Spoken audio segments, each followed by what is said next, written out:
You are listening to the Digital and Social Media Sports Podcast. As always, I'm your host, Neil Horowitz. Find me on Twitter at NJH287, also on LinkedIn where I post more content, the website dsmsports.net where you can find every episode, and of course, subscribe, follow the podcast on whichever podcast platform is your favorite.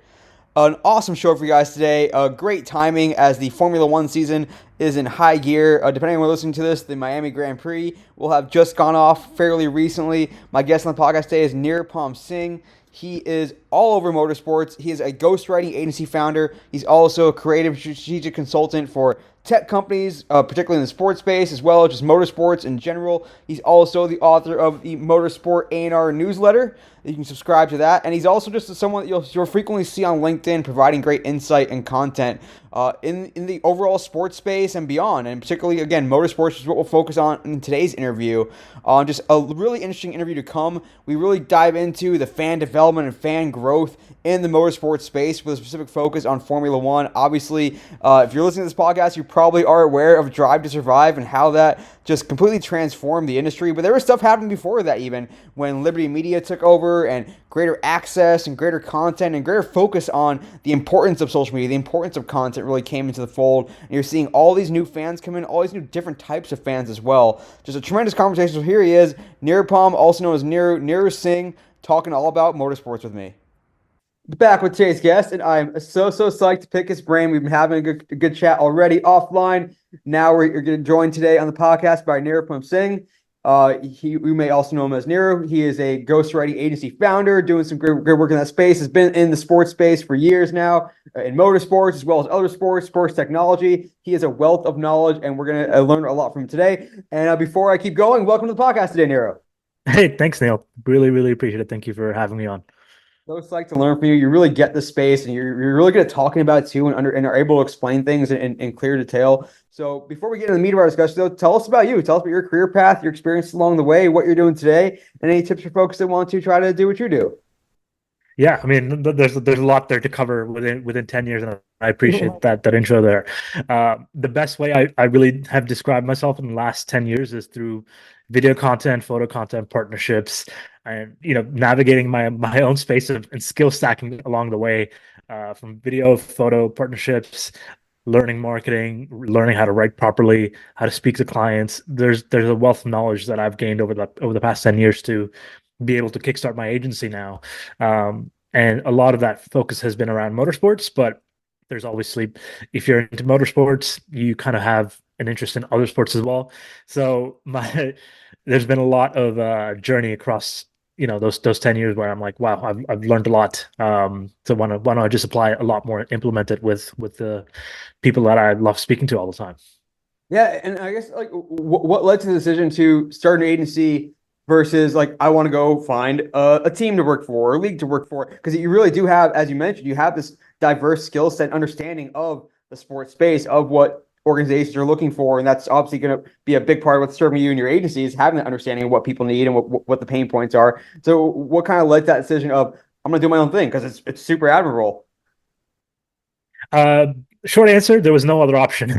I kind of had my back against the wall there for the last 2 years. So a bit of context, I was working in the UK for a F1 contractor, and things didn't go out the way that I was hoping for. It was a dream job of mine at the time, but it ended sourly, but that was completely fine. And I was back in Canada, spent the next 2 years basically looking for a job within motorsports or sports, and couldn't find anything. So I really had to kickstart my agency and started writing on LinkedIn a lot more, and figured this is the best way to go about expanding my growth, working for myself, and expanding my network of people. So really, it stemmed from a place of desperation, if you could say, but it has worked out. So I'm going to continue sticking with it. Oh yeah, I know. I want to double click on a few things there. First, let's go back to the background a little bit of what was your dream job growing up? How'd you develop a passion for sports and ultimately the business of sports, and how that lead into your career choice? Yeah, I mean, my journey for being passionate about sports started from motorsports. So it's been part of my entire life as a kid. I've been around it for forever. and it's been inseparable. So whether it was cars, fast cars, automotive, I was always around fast cars and people that had nice cars. So it was just the nature of the space. And growing up in the Middle East as well, that there was a level of proximity to it that you can't just take me away from it. So, when I moved out to Canada, there was even more emphasis towards that and making sure that I'm involved in that space somehow. So, and I'm sure we'll discuss it down the road of how that happened, but really it was starting out as a kid, and then it's bled into many other sectors of work. Yeah, and as you've learned more about just the overall sports industries across sports, like, do you find that are there similar issues and problems and opportunities, or are there so much disparities across different types of sports, different organizations, different leagues? Some are more mature than others in some places, and some are less mature than others in other places. Or like how much similarities are there in through lines, and how much really do you have to hone in on this individual sport, or this individual demographic, or this country, or whatever it might be? Yeah, I mean, each league and series is going to have their own differences, obviously. And from what I've noticed through the perspective of motorsport is motorsport has always kind of lacked in terms of pushing the boundaries in marketing and always been that one step behind. When I compare that to the NBA or the NFL, I look at them as leaders in the space and how to look at what's going to be the next big thing that's gonna happen, and looking at them as forefronts of how do we push forward our narrative, and how do we make sure we maximize our revenue within the league. So naturally, each league and series is going to have one. Some are going to be at the very top, some are going to be very low. And each one has its own challenges. But the one common denominator I always see is everyone's on this hamster wheel. You have this in the corporate world, especially in the US, and it's more prevalent in sports. Is everyone is on this level of hamster wheel, like going back to back to back to back weekends, whether it's with the NBA, the NFL, or with motorsports. Every person within the team is running on fumes essentially. So, they're most of the time they're either overworked or they have a lot going on. So a lot of challenges are stemmed from the nature of just being so fast paced. Yeah. Let's actually dive in a little bit to like how did you become a motorsports fan, and is that the same way that most people become motorsports fans today? And when you think of motorsports, you think of NASCAR versus MotoGP versus Grand Prix versus F1. Like, is it easy to cross over, or are there, like, I mean, you see right now in the States, like, are there some people that are like, I'm not an F1 fan, I'm a NASCAR fan, or vice versa? Yeah, but it's motorsport under the umbrella of motorsport. There's a lot of different leagues and series when I explain that to someone that doesn't know anything about it, and their assumption is to always go to NASCAR, or at least before Drive to Survive. That was the go-to answer is, oh, I know about NASCAR, I don't know about F1. And the more you dig deeper into it, you have your top three: IndyCar, Formula One, and MotoGP. But underneath that, there's a lot more that people haven't dug into. So yeah, under the umbrella, there's a lot more. And my introduction as a fan was just going to the Bahrain Grand Prix as a kid in 2004. So that was my first introduction. My dad took me to that race, and I was hooked since then. So there was, like I mentioned, there was no taking me back away from it. I was hooked since that first moment, and now new fans are coming through Drive to Survive. Obviously, that's been a huge discourse over since that TV series has launched. I'm finding more fans to be that case rather than fans that kind of grew up like me, where they were just introduced to it by family members. Yeah. But either way works. There's no gatekeeping from my end of you should be this type of fan. If you're not a fan if you haven't come through this way. So yeah, well, all new fans are welcome. I know, hell yeah. We'll definitely talk about Drive to Survive. But before we get into that, though, I guess what did the pre-Drive to Survive like fan journey look like? How did I mean? You talk about yourself and your own experience. I know from going to a NASCAR race, the first NASCAR race I went to, I was like, holy shit, this is amazing. Like, once you go in person, it's like it's so different than what you're watching on television. So what did those fan types of fans and those fan journeys look like? in the pre-Drive to Survive days, I guess, and whether it was you or your peers or your friends or people you grew up with, or what you just saw being kind of in the space. Yeah, this is taking it back from all the way to like, well, taking it back till 2016 really is when I started to see a bit of a shift towards that pre Drive to Survive, what it kind of looked like, and I want to explain this tangibly, was I would be in high school and I would have one corner of the table with me and my one friend that talked about racing in F1 because we were the only two people in our high school from all four generations. I mean, maybe there might have been more, but there was only one person I spoke to about F1, and that got it. And then transferring that to university, I remember in 2015 being at a residence with some of my friends, and we were just taking a break. I was watching some F1 highlights from 2004, 2005, trying to reminisce on these moments, and everyone else was asking me, "What the heck are you watching, and why are you watching this? And it doesn't make any sense." And put your phone away.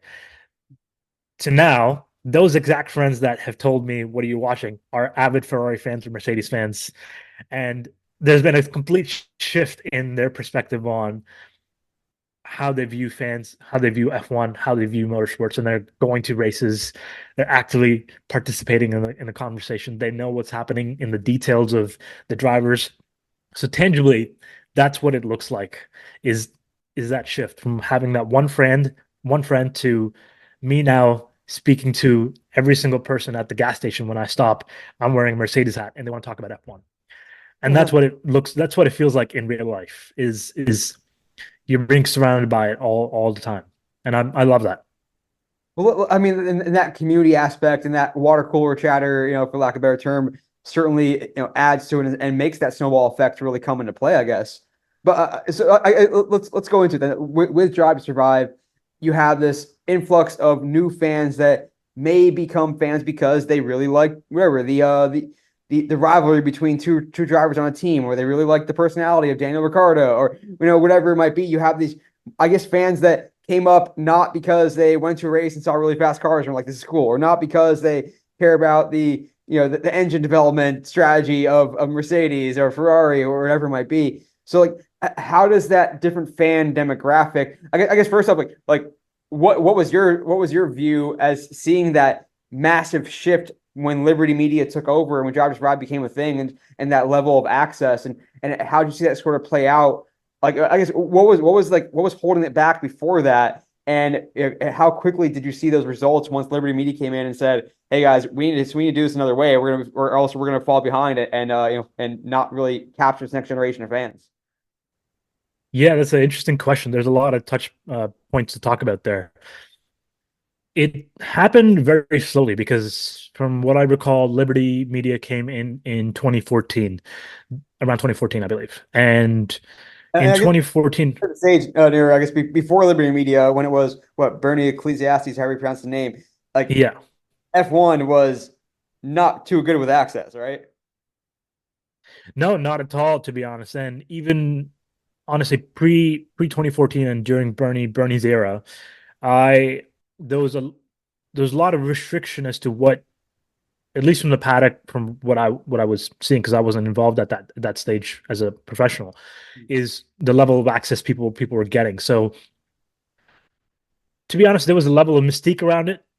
It's like, what is this secretive, exclusive thing? Yeah, what's going on And inside there? to yeah, to a large extent, obviously that worked. But as TV rights came in, as social media came in, that no longer applied to that business model. So Liberty Media came in and saw, right, NBA and the NFL are doing bits. Why don't we look at this amazing property, which was amazing at the time, but it lacked a lot of access. It lacked a lot of.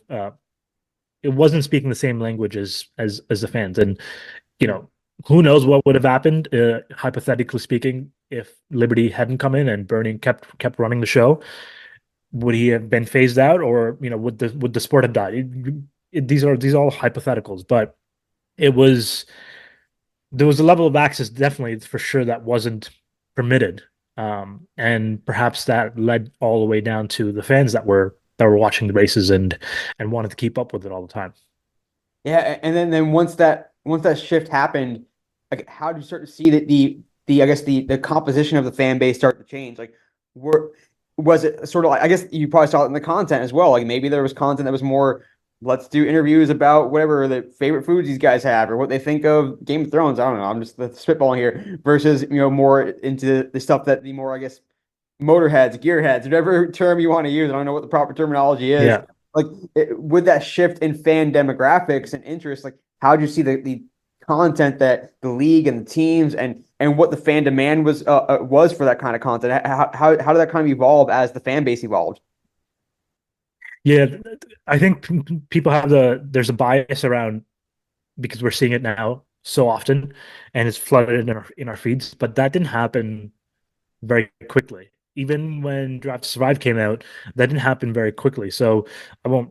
There's a great creator named Tony Cohen Brown, and she's spoken on length about this. And she's mentioned that Drive to Survive obviously came in and did its work and exposed a lot of that to new fans, and the demographics changed from 50 plus to more younger fan base, which is what it intended to do. But what really kickstarted a lot of this content creation and testing out new formats was around 2020 when we had no time. Well, we had basically free time essentially to do whatever we wanted to do, and we had time to think.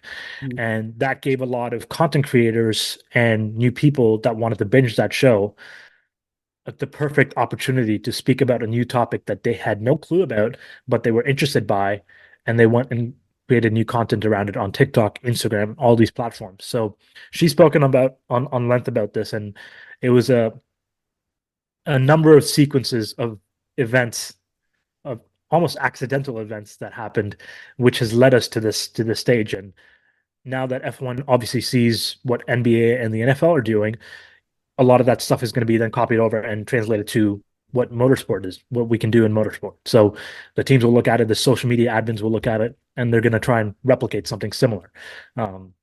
So the shift has happened across many years. Didn't happen instantly. Yeah, no, it's an interesting insight for sure. And I think you look at like the more, I guess, traditional stick and ball sports where you have these generational I guess dedication like loves for a given team, and you're cheering for laundry, so to speak, and you cheer for, if a new player joins your team, you cheer for that player now. Maybe and I guess on the F1 side or NASCAR side even, maybe not quite as much for their shifting teams. But like, if you are running an F1 team, running any sort of motorsports team, are you looking at, we're trying to make fans fall in love with these individual drivers, even though Lewis Hamilton could leave next year and go to another team. So like, how do you balance that? We want them to fall in love with these athletes that represent our team, especially now with social media being so people driven and individual driven, and Rob's only added to that and made that even stronger. Versus, I want someone to root for whatever Haas Racing, no matter who's on our team. As the rosters change and drivers come and go. Like, how do you think about reconciling that from a content perspective, and how do teams look at that? Yeah, that's an interesting question. Teams, for the most part, are, like I mentioned, on this cycle of going to race after race after race after race. And when that translates over to content, there are specific needs, obviously, from the teams and their sponsors that they need to adhere to. So one of the objectives, obviously, will be to make sure that the drivers are seen in a positive light and they're shown in a way where the fans can relate to them. So, but those are one of many objectives that they're looking at. And to be fair, and to be honest, it's an easier task because it's not like they have to go out and do that marketing on its own.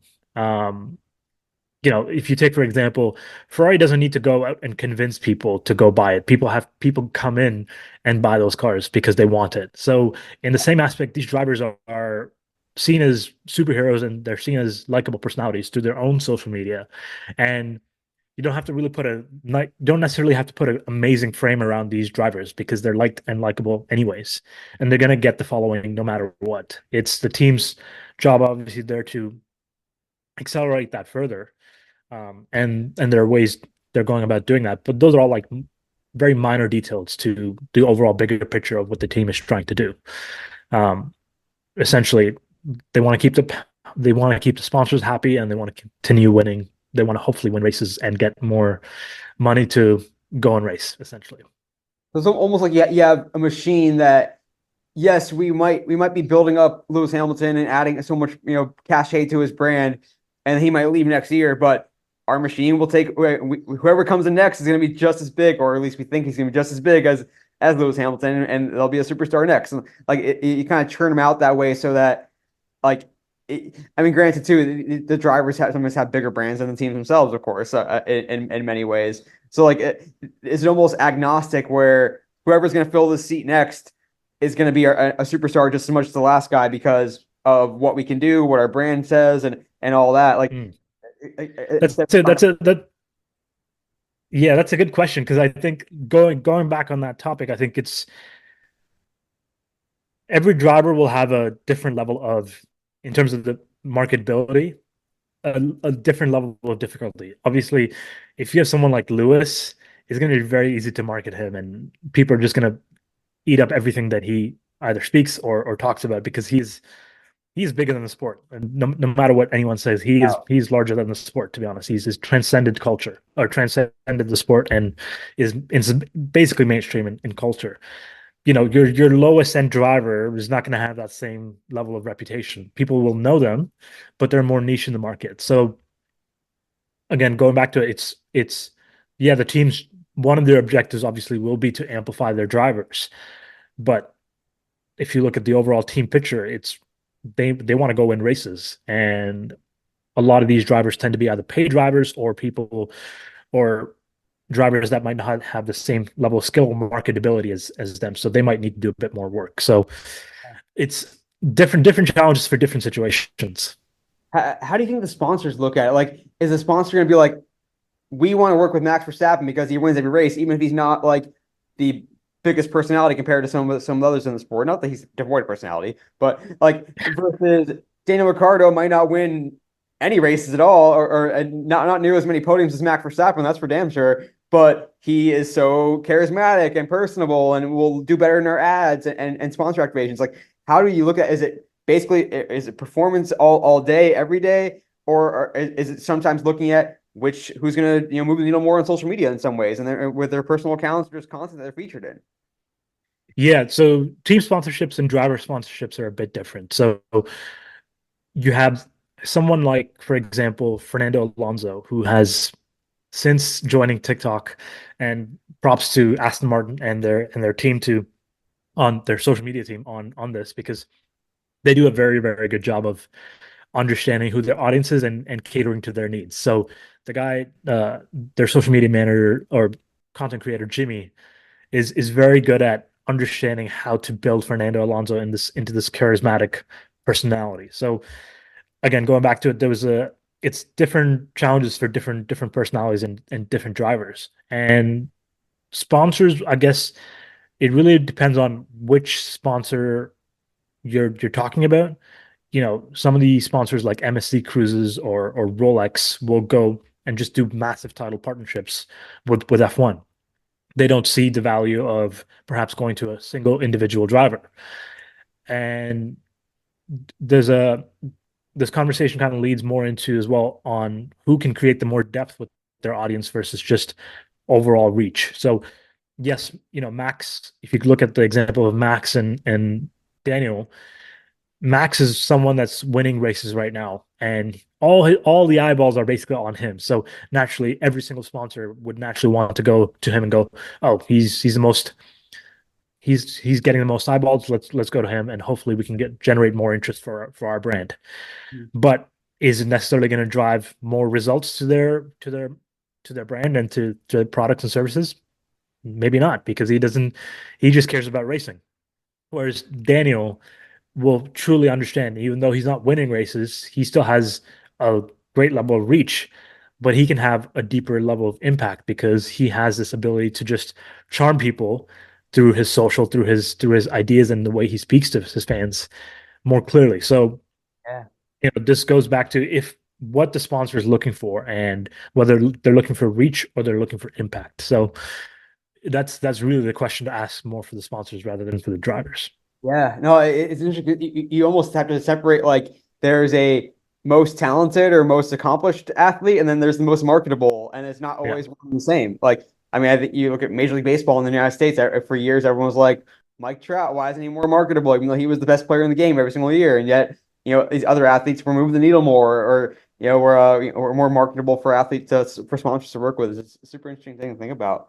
Yeah. Let's talk briefly about just the type of fan that motorsports in general, whether it's F1 or otherwise, should be going after. Like, is the fan that is coming in through Drive to Survive more fickle or more likely to lapse if they get bored or whatever, versus Mm. one that, like, should we want them to become fans of the sport versus fans of the content, the story, as opposed to like again, the fan that really wants to know like what kind of tires they're going on today's track or what the conditions are like. Like, is the goal once you get that fan in to get them to become avid fans of the sport and get them to really, be able to talk about it intelligently? Or at the end of the day, like, yes, the fan that comes in through Drive to Survive and is just there for the, for the drama, is that fan just as likely to stick around for years?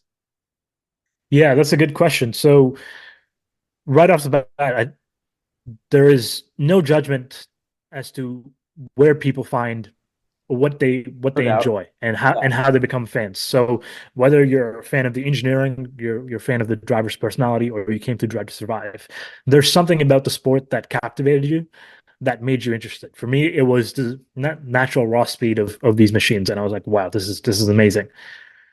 Everyone comes into their own ways, and that's the beauty of it is that if everyone came to just one channel, everyone would just talk about similar things. So it's it covers a lot of different sectors. So that's the most amazing part. And I always try and keep that open mind of there's many different types of fans that enjoy the sport in many different ways.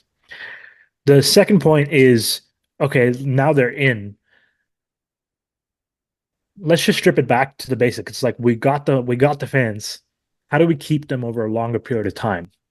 And this is where the problem I think arises is in the market in the marketing and in the way the sponsors also handle this because now everyone is seeing this amazing sport and the sport has a lot of reach and level of success that every single sponsor and everyone involved wants to capitalize on it, but that's the problem. They want to capitalize on it, not maintain it. So Yeah. as soon as they got the fan, now all bets are off and it goes, okay, we made as much money from you as possible. It's kind of like bye. And that's what I want to really avoid is how can we maintain and keep these fans over a longer period of time? Because you don't just become a fan by watching one thing. You become a fan over seeing it multiple times. Mhm. And then you start finding like-minded people. So there needs to be better strategies and better systems in place to nurture these fans over a longer period of time. These fans, if you talk about demographics, are much younger now. The fan base of the age has shifted from being 50 plus to much lower. 18 to 35 is I think the number. And so these fans are going to grow up with the sport over a longer period of time. So how can we maintain that so that as these fans grow up, they can pass down this passion of theirs to their kids and to their peers. Yeah. Because word of mouth at the end of the day is the most powerful way of marketing and the best way to sell something. So, if we can figure out ways to keep these fans and maintain these fans over a longer period of time, we can assure that we can continue to attract newer fans down the road. Yeah, you build these communities and that fans feel like they're part of something bigger than themselves and they have more than just that one person at the corner of your lunch table to be able to talk about the sport with. Exactly. But it's a really interesting case study because, I mean, we haven't really had precedent for this kind of thing where we have so many fans come in because they watch a show. And it's almost like you could have fans like I'd be curious to know what percentage of fans watching Drive to Survive like any given season, if they watch like the most recent season of Drive to Survive, if they know the results in advance, or if they are like it's almost like are they fans of the TV show or are they fans of the sport? Like in which case are they not? In which case they don't know what's happening, and they only experience the sport through this show, and for all they know, the show could just be a Hollywood show, just like any other sitcom almost, or drama. And it's really That's like, how do you make sure that and is it okay for those fans to exist as long as they still follow on social and engage in other ways? If they don't actually care about who wins and loses in real time, they don't spoil it for me. I haven't watched the season yet. yeah. Think about like that sort of as opposed to vice versa, where you might already be an NFL fan, they're going to watch Hard Knocks or whatever. But it's like, is that okay to have those fans that or do you ultimately need them to want to engage live and watch the live races or follow along with who's going to win in Miami this week or whatever or Monte Carlo? Like, how do you start to reconcile that? Or again, like, is it okay for those fans to just be fans of the TV show ultimately? Yeah. It's a weird way to go about this, but it's like you can't judge again on where these fans come from. And I mean, there's been a lot of situations, right? It's like if you are a fan of the TV show and if you just want to be a fan of the TV show, that's great. And you can go about doing your life, but and go about doing the work that you do.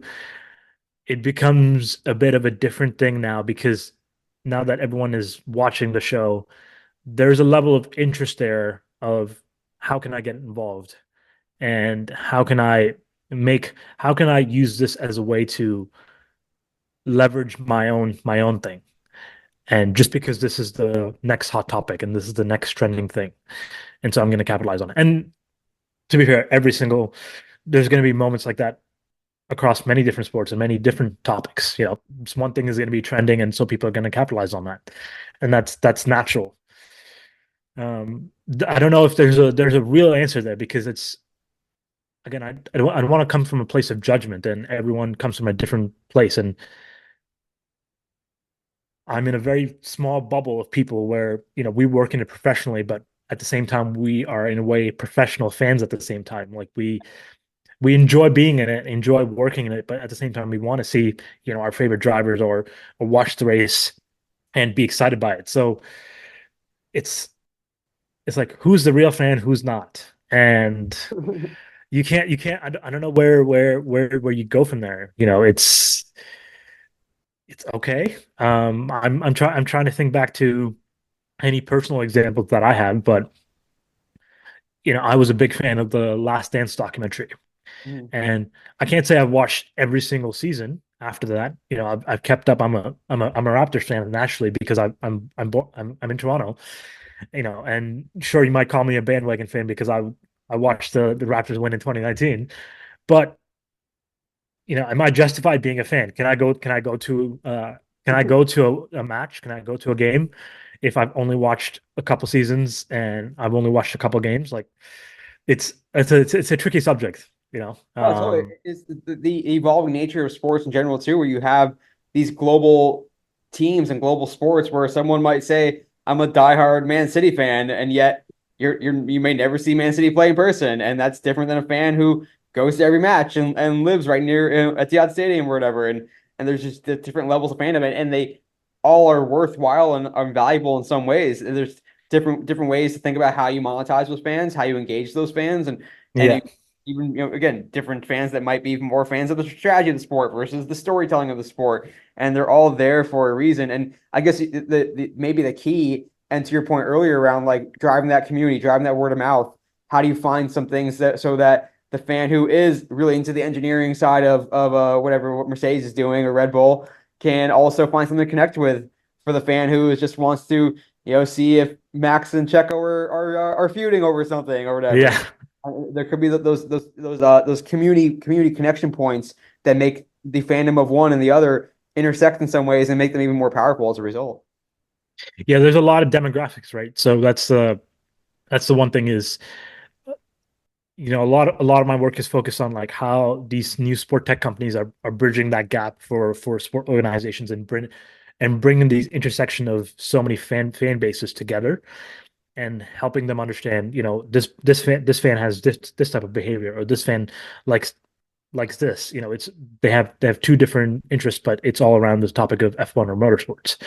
And so because the fan base is now so large, there's so many different levels of interest and personalities and people that find certain things interesting and certain things they don't find interesting. So Yeah. it's a unique challenge, that's for sure. And I'm sure, the NBA and the NFL have the same issues. Um, and they're all tackling the main issue there of how do we keep these fans and attract more fans down the road. Yeah, and as these sports grow, I think even back to when NASCAR was like the only show in town at one point during the early part of the pandemic, when they were one of the first sports to come back, and they had this opportunity to try these new technology things. But I say all that to sort of tee up like when a sport, whether it's like F1 and that seemingly overnight success or growth rather in the States, or again that time when NASCAR had kind of had the attention of the country on themselves during the pandemic. Do you see these cottage industries kind of start to emerge around these sports, or whether it's hey, now we have all these F1 fans, there's F1 interest. Now there's various media outlets or podcasts or video outlets that can capitalize on that, or in the space that you like to play in today with technologies. Like, hey, we can look at how are different ways we can be capturing data from F1 races and packaging it and giving it back to Mhm. fans, or sports betting. So, like, what's been from your point of view and just experience in the space? How have you seen these sort of, again, to use this term, like cottage industry start to develop as these sports emerge? Interesting. Could you describe cottage industries a bit more? What is Yeah, what I mean, is like now that there's interest in F1 in the States, like we're gonna start a media platform that where we have multiple podcasts talking about them, or we're gonna do a live Gotcha. alt broadcast, or we're gonna take some of this data that we're getting from the F1 races and we're gonna package it so that now we can give you an analytics view of what's going on in the races, or we're gonna start a website that has like these Moneyball statistics about sports, or maybe there's technologies that are going to leverage help those partners activate in a more powerful way and track the logo exposures during a given race or whatever it might be. Like all these different things Yeah. grow up or emerge because they're connected to this growing entity. Yeah, that's interesting. So the motorsports for a large part of time and F1 have kind of lived in its own little bubble for the most part. They've operated in a very exclusive circle, and people couldn't necessarily go in if you didn't have the right connections. And through a lot of the content and media and the show, what it's done is basically democratize, not to the full extent, but it's just opened up the door a bit more. So, one before there was maybe only two or three doors. Now there's five doors to get into, and new ways to enter the sport. And it's made things a bit more easier. Let's just say it's still difficult, but it's more easier. So I encourage it, to be honest. It's why I think perhaps I've been able to also help and kickstart my agency is, new people talking about it has new people talking about the sport and interest around it has opened up their eyes as to what other things are happening within the industry. Sure, I might not be a driver, I might not be an engineer or a mechanic, but how else can I be involved? And if there's interest around it, then there's a level of, okay, next, how can I make money out of it and capitalize from this as much as possible? So I encourage that part because there's a level of innovation and creativity that then comes to go, that kind of forces the status quo and goes, we need to try and evolve and change this a bit more. So something tangible is an IndyCar, for example. So there's a woman named Crystal Smith. I think that's her last name. Sorry, Crystal, but if I haven't got it right, but she used to work in entertainment in Disney, and I don't know if she was a fan before or after, but regardless, I think she got hired by Arrow McLaren, the team, Mhm. and to come in and do their social media, and I don't think that would have happened pre-Bernie or pre DTS as much because there would be a level of, you need to have experience within the industry or you need to be in Europe to be in this space. Mhm. And I love seeing that aspect of being able to adapt your skills from a different industry and bring it into motorsport. Yeah. And I love doing that even with my own work, is to understand how can I take things from music or creativity or, these big music artists and translate that to motorsport, and how can I apply that to my own work? And that to me is interesting, because if we continue doing the same thing over and over again, we're going to get the same results. And I prefer being different rather than better. Yeah, I mean, you're starting to see that throughout sports, that sort of blurred line between sports and entertainment, and trying to really understand what's going to drive people's passions, what's going to drive their attention. I kind of want to really touch briefly, a couple more minutes left here with Nirupam Singh. We're really just leveraging all of his knowledge in the motorsports and beyond.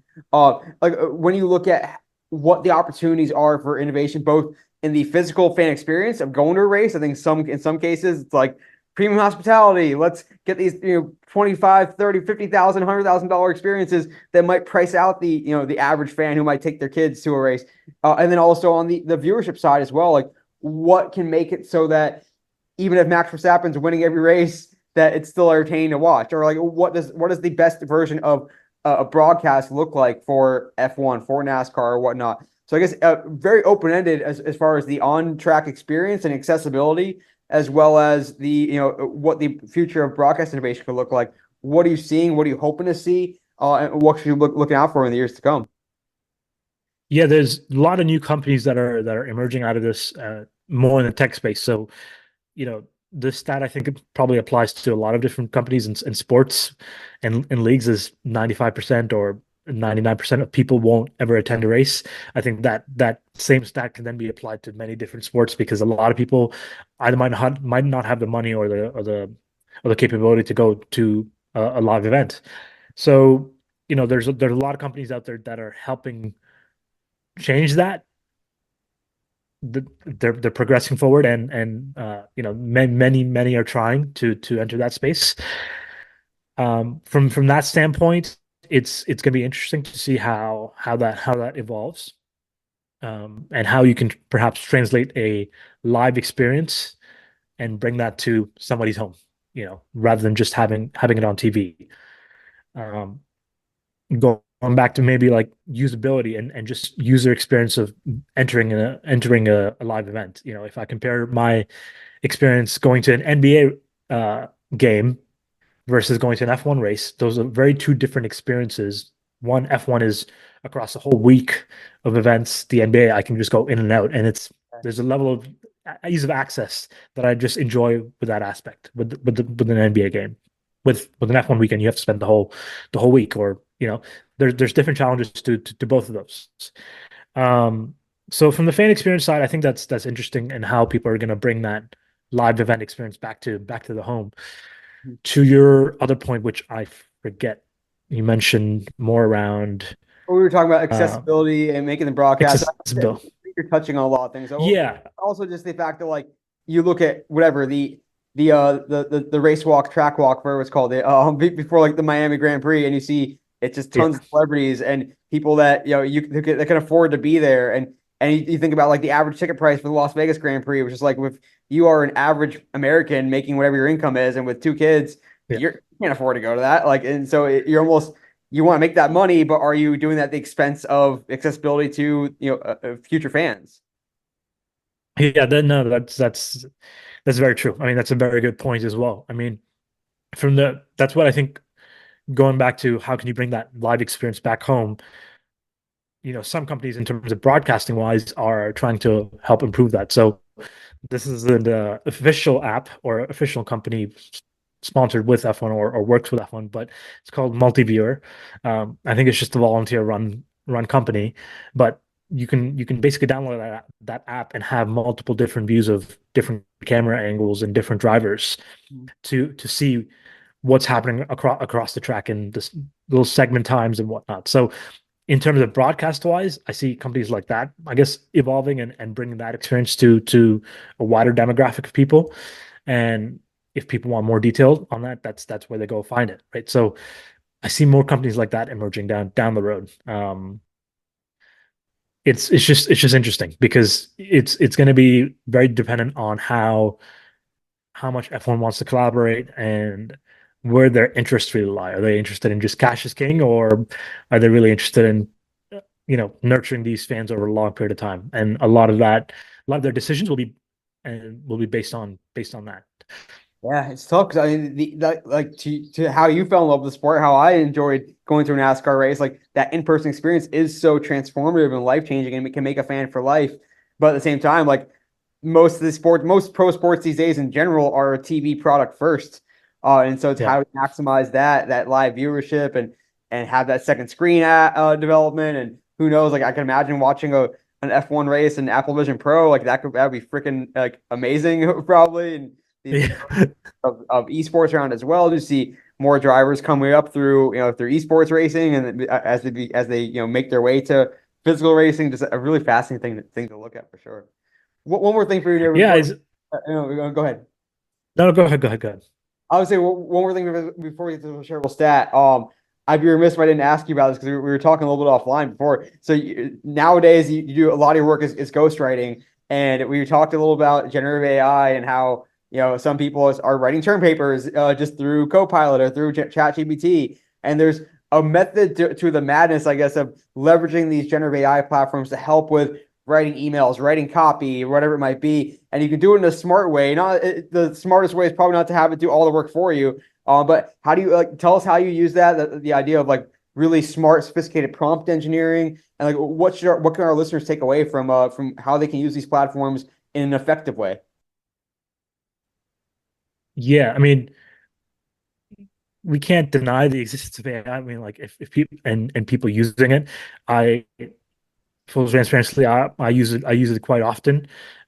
You have to understand how to give it the right prompts and prompt engineering, as I'm sure many have said, and how to utilize it to your best capabilities. So, it's sped up a lot of my processes that would just take hours and hours to go create. So I use it in a way where I give it certain prompts to help me figure out frameworks or templatized methods and processes where I have to basically go and repeat a lot of different things. And so it's like a lot of mundane tasks. I'm like, okay, this can be done much more quickly if I use this right prompt in this right way. Um, for people that are wanting to apply it, if you're just a beginner, which I don't think many are, especially if you're in within the marketing space, or it's how can you looking at your like mundane task and things that you spend a lot of time on, and how can you build frameworks or systems around that to speed up a lot of those processes, because it's going to be around a lot more people are going to be using it. So I found it's better to get used to it now rather than later. Yeah. I mean, now just to go full circle with our interview today, I kind of want to go to ChatGPT, to Gemini, whatever your preferred one is, and put in like different personas of motorsports fans. Like I came in because I like fast cars. I went to a race and I fell in love with the automotive part of it. Versus I came in because I enjoy Drive to Survive, and this is a little bit about me, and see like what do the content strategies look like if you ask it to come up with copy for social media content or a social media content calendar. It'd be fascinating now Yeah. to try to look at those differences. Yeah, it's just going to be interesting how many people. I mean, I'm sure there's people out there that are using it more extensively and not so much. And I think sometimes people are maybe a bit afraid to say, "Hey, I'm using it by the way," because they see it maybe as a form of cheating or as a way of not doing the work authentically. But yeah, I'm curious to hear what people have to say about how I end up using it or whatnot. Yeah, Yeah, lots more to come for sure. Well, we're gonna have yeah. more fun with you. We have more to come with you in our pit stop segment. Our first episode of Shareable Stat coming up right now.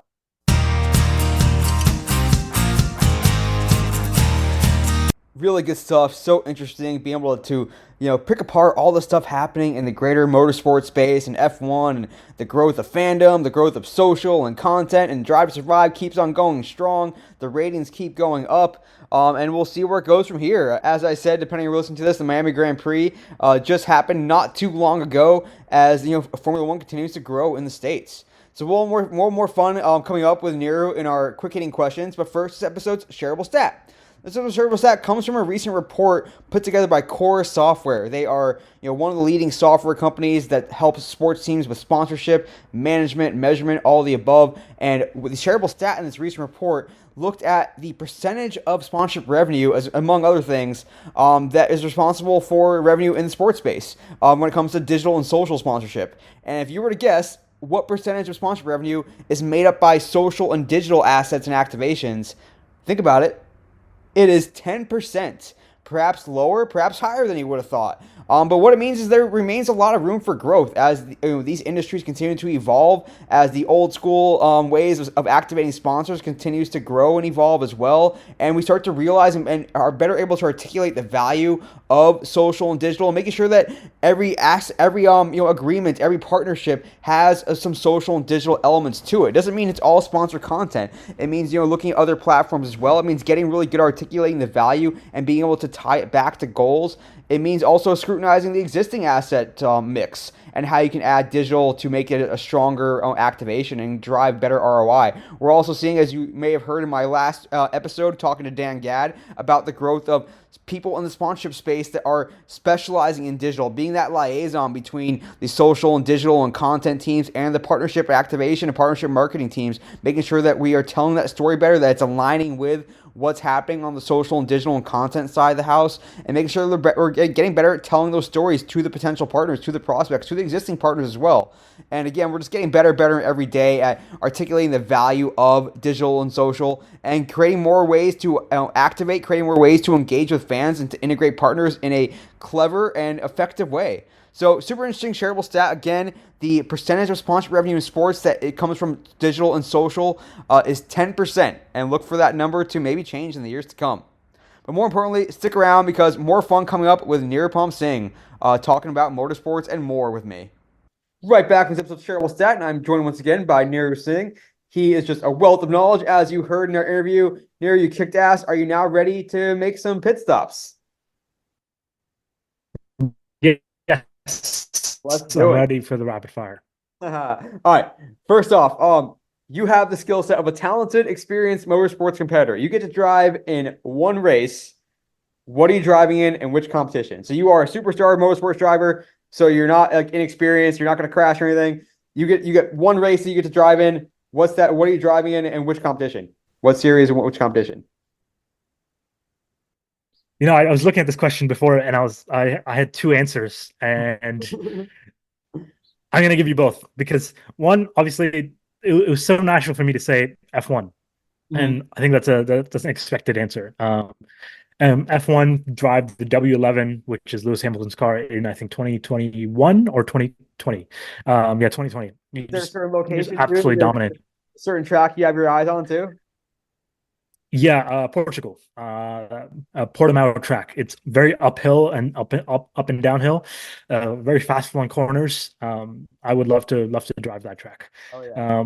In that specific car, and that was the obvious answer. But the not obvious answer would be the Isle of Man TT race in Wales. Yeah. And be be basically Guy Martin, because I think those guys are, I think there's something loose in their head because I don't know how they do it. And if I was able to say, I'm not going to crash, which is quite rare in that race, and say, I can drive this track and ride this bike around the Isle of Man TT track and not crash, I think that's a success on its own, no matter what the time is. And so I would love to say, I've done that and conquered that. Hell yeah. I mean, just the mental fortitude to go through something like that, knowing that there's a high likelihood you're going to crash. That's got to be a tough one for sure. Yeah. Number two, we didn't get into this in the interview. I almost asked this question, so I'm glad I didn't. We saved it for this. Max Verstappen seemingly wins every race, and almost always does win every race. Is his dominance good for the sport, or is there a potential risk of him decreasing tune-in for F1 races? This is going to be a slightly diplomatic answer because I think if people know who I am, they know I'm a Lewis Hamilton fan, and I'm not going to shy away from that. But at the same time, Lewis has also had his era of dominance, and there was a level of people getting bored by his domination as well. Obviously not on my side because I'm getting biased, and I'm sure now, if Max fans are seeing him win, they're going to be like, yes, amazing. Um, I do see his dominance is probably a bit higher than what Lewis is, because you kind of just expect it at this point. And I don't know if it's good or bad. I guess it leans more towards bad. Again, people are going to call me out on my bias, but I think we've had this shift in different generations and different eras of people dominating. A lot of people have put up in interviews being like, yeah, I'm getting bored of this. I'm not going to watch. And it's going to ebb and flow. Yeah, we have new regulations coming in 2026. Hopefully things close up by 2025 when people understand their cars a lot more. So I'm not really answering your question, but I guess it leans more towards bad. Well, there's a lot of variables to play there. I mean, in some ways, like if people might tune to see if is he going to lose that, this is going to be the time that he loses. And every sport kind of needs like a quote unquote like a villain almost. But at the same time, there is that point where like, well, why am I going to bother watching this weekend? It's going to be how much who comes in second place pretty much. It's definitely Yeah. there's no right or wrong answer there, but it's an interesting topic for sure.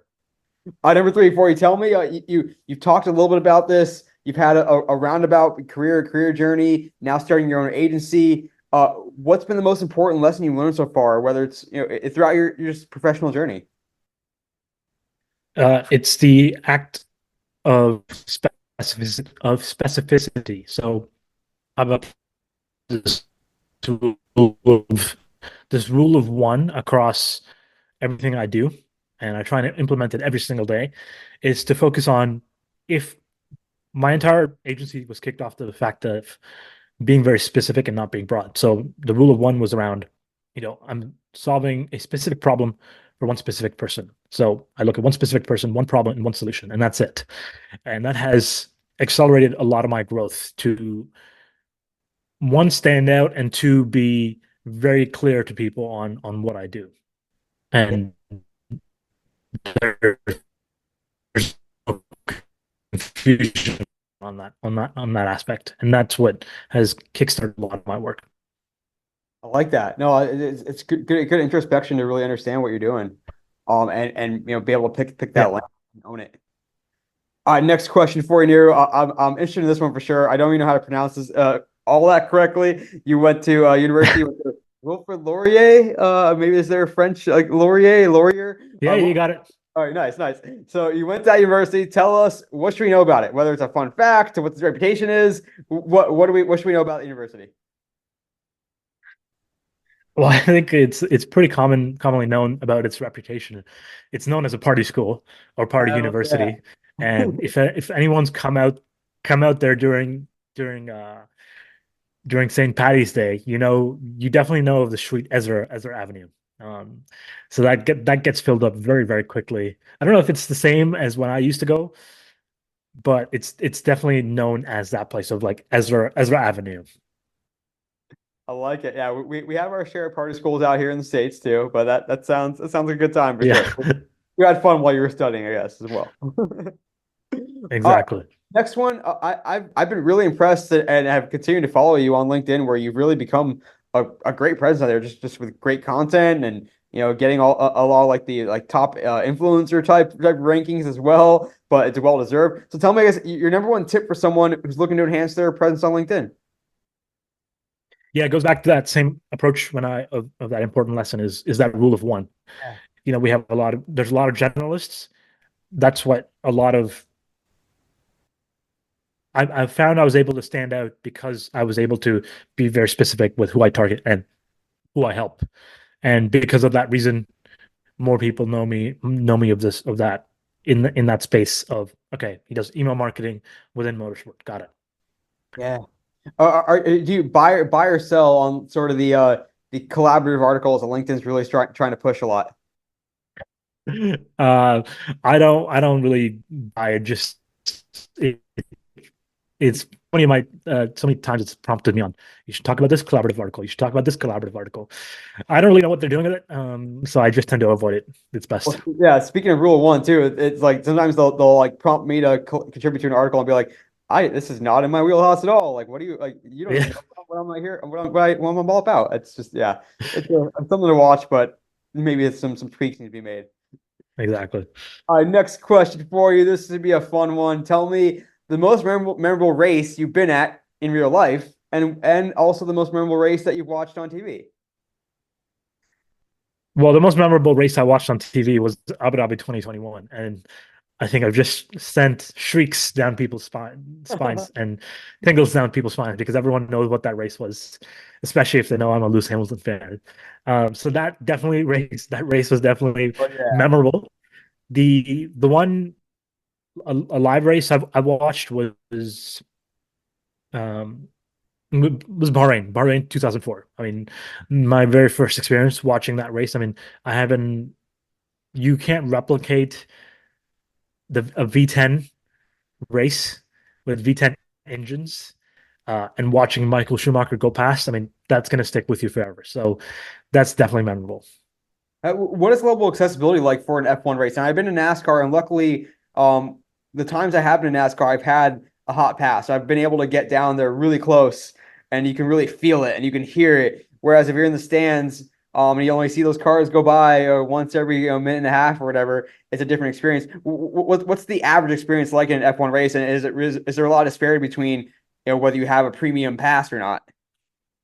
Oh yeah, absolutely. There's a massive difference about how big your wallet is and how much you're willing to fork out to have that experience. So fortunately, I haven't had to have that many experiences like that. I mean, I probably have a different viewpoint on it because I've worked in it. So it's I have a different viewpoint of, oh, a fan experience must be nice. But the one time I did get to be a fan was at the Bahrain Grand Prix in 2021.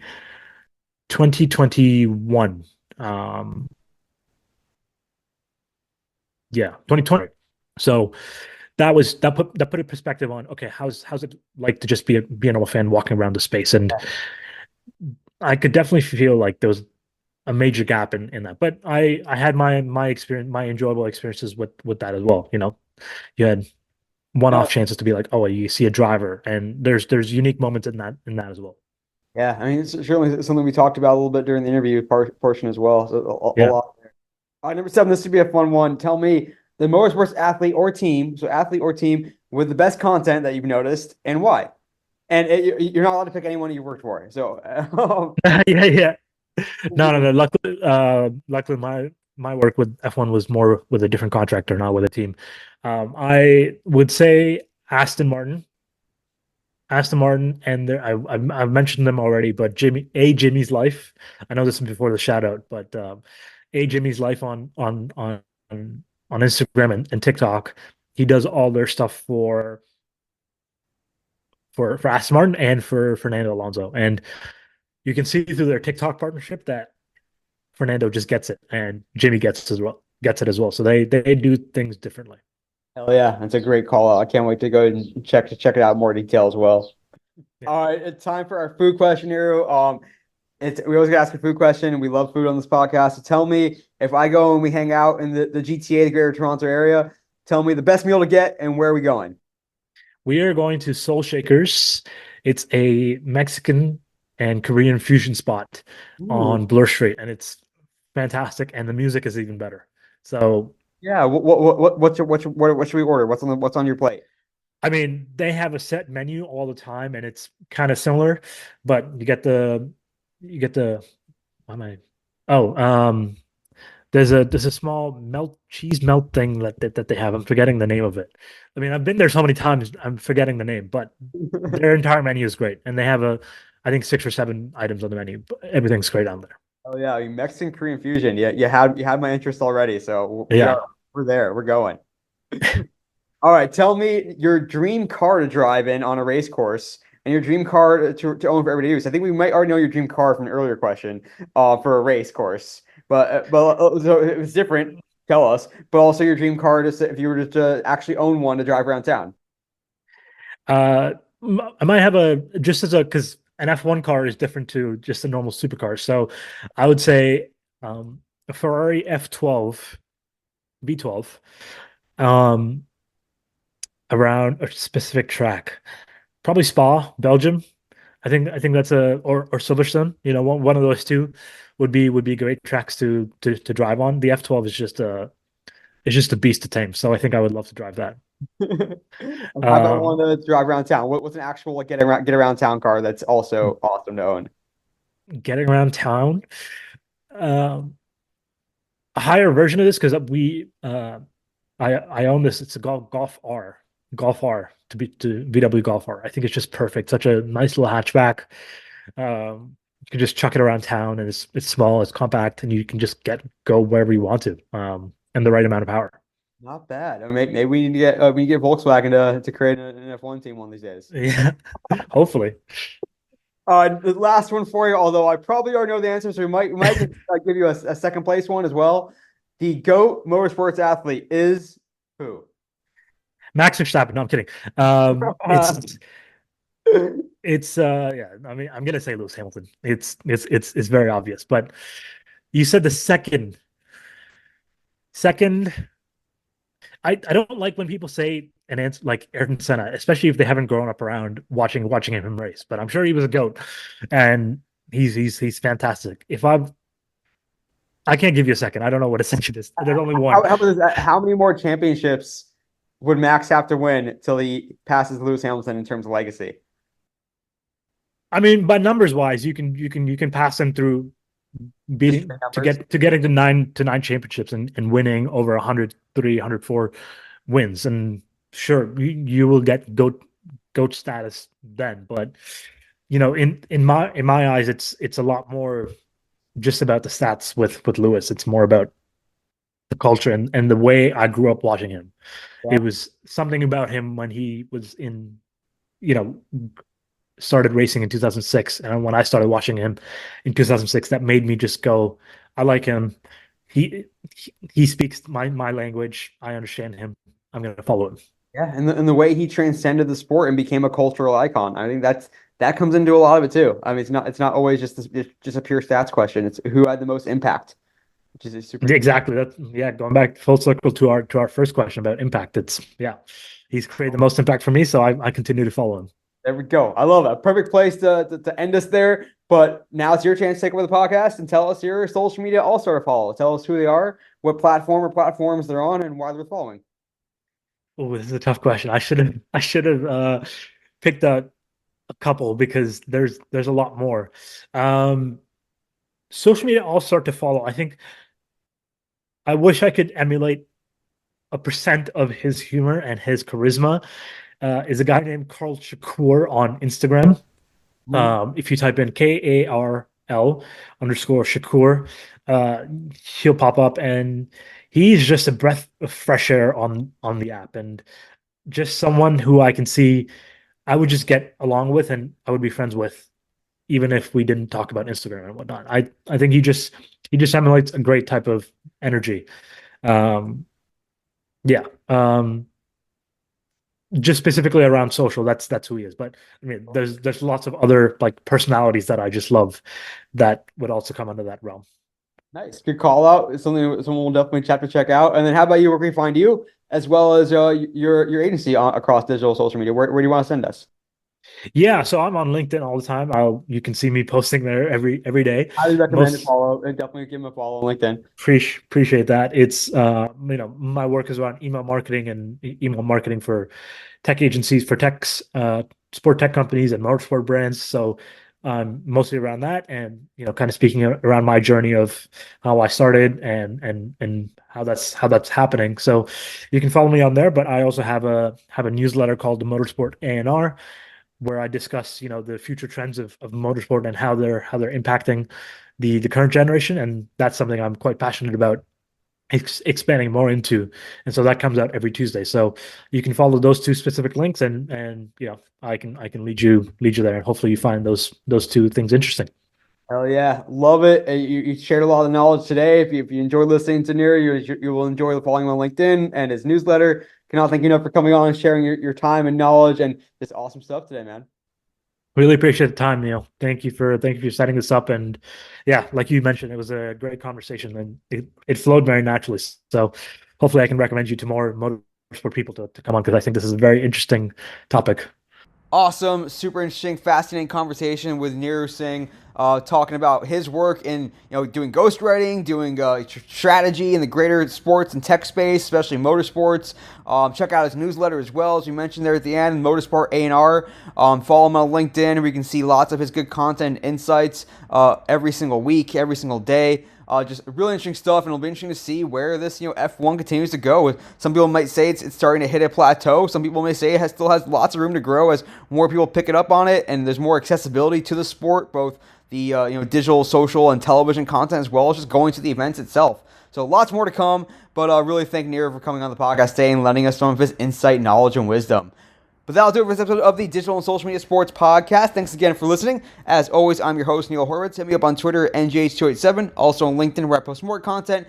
Visit the website, dsmsports.net. Visit my other website, this new platform that we're trying to get off the ground, slyke.co, SLYKE. I would love for you to contribute to it, and hit me up if you do visit. But more importantly, come back for the next episode, because we'll be here for the Digital and Social Media Sports Podcast.